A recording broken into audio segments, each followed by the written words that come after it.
কেউ 50 বছর, কেউ 60 বছর দুনিয়াতে বাঁচলেন। হঠাৎ করে আজরাইল আলাইহিস সালাতু ওয়াস সালাম বুকে একটা চাপ দিল, দেহটা খালি হলো, প্রাণ পাখিটা উড়ে গেল। 4টা মানুষ আপনাকে ধরে কবরে রাখতেছে।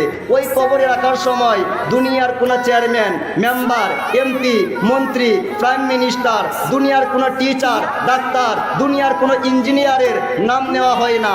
ওই কবরে রাখার সময় আপনাকে এবং আমাকে দুনিয়ার কোনো হাফেজ সাহেব, কারি সাহেব, মুফতি সাহেব, মুহাদ্দিস সাহেবের নাম নেওয়া হয় না। ওই কবরে আপনাকে এবং আমাকে রাখার সময় একটাই দোয়া করা হয়, বিসমিল্লাহে ওয়া আলা মিল্লাতে রাসূলিল্লাহ, বিসমিল্লাহে ওয়া আলা মিল্লাতে রাসূলিল্লাহ। ও আমার মুসলমান ভাইয়েরা, আজকে তোমরা অন্য দল দাবি করে কালিমা থেকে আমার নবীজির নাম বাদ দিতে চাচ্ছ, অথচ আমার আল্লাহ পাক ওই কালিমার ভিতরে নিজের নামের সাথে বন্ধুর নাম রেখেছেন। আমার আল্লাহ পাক আজানের ভিতরে নিজের নামের সাথে বন্ধুর নাম রেখেছেন। আমার আল্লাহ পাক একামতের ভিতরে নিজের নামের সাথে বন্ধুর নাম একসাথে রেখেছেন। আমার আল্লাহ পাক আপনার এবং আমার নামাজের ভিতরে নিজের নামের সাথে বন্ধুর নাম রেখেছেন, বন্ধুর দরুদ শরীফ, বন্ধুর সালাম রেখেছেন। আপনি কবরে যাচ্ছেন, ওই কবরের মধ্যে আল্লাহ পাক বন্ধুর নামের দোয়া আপনাকে এবং আমাকে শিখিয়ে দেওয়া হচ্ছে।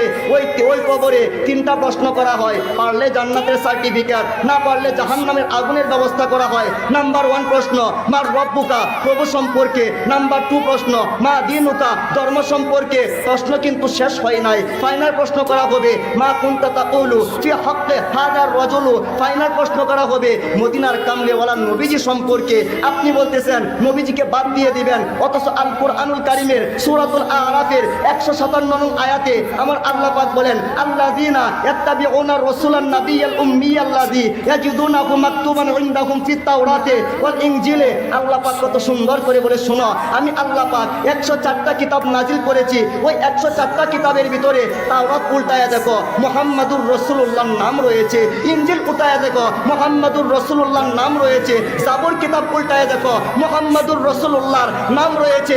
আমার হিন্দু ভাইদের 4টা বেদ আছে, সামবেদ, ঋগ্বেদ, যজুর্বেদ, অথর্ববেদ। সেই বেদগুলোর মধ্যে কখনো আমার নবী সম্পর্কে বলা হচ্ছে ইদং যেন উপশ্রুত নরসংসস্ত বিশ্বতে ষষ্ঠিং সহস্রা নবতিঞ্চ কৌরম আরুষ্মে সুদাক মাঘে। হিন্দু ভাইদের কিতাবে বলা হচ্ছে মদৌবর্তিতা দেরা দেখারস্থ প্রকৃতিতা বিশানং ভাগ্যয়েতে সদা বেদশাস্ত্র চস্মিতা। হিন্দু ভাইদের কিতাবে বলা হচ্ছে লা ইলহ ভর্তি পাপম ইল্ল ইলাহা পরম পদম জন্ম বৈকুণ্ঠ পর অপ ইনুতি জপি নাম মোহাম্মদম। তো আজকে আমরা মুসলমান হয়ে আমার নবীকে কালিমা থেকে বাদ দিতে চাই, অথচ আমার আল্লাহ পাক কালিমার মধ্যে নিজের নামের সাথে বন্ধুর নাম রেখেছেন। আমার আল্লাহ পাক নামাজের ভিতরে, আমার আল্লাহ পাক আজানের ভিতরে, আমার আল্লাহ পাক একামতের ভিতরে, আমার আল্লাহ পাক কবরের মধ্যে, আমার আল্লাহ পাক 104টা কিতাবের মধ্যে, আমার আল্লাহ পাক কুল কায়নাতের মধ্যে, জান্নাতের দরজায়, জান্নাতের জানালায় যেখানেই নিজের নাম রেখেছেন সেখানেই বন্ধুর নাম ব্যবহার করেছেন। আসুন না আমরা এক কাতারে দাঁড়িয়ে যাই,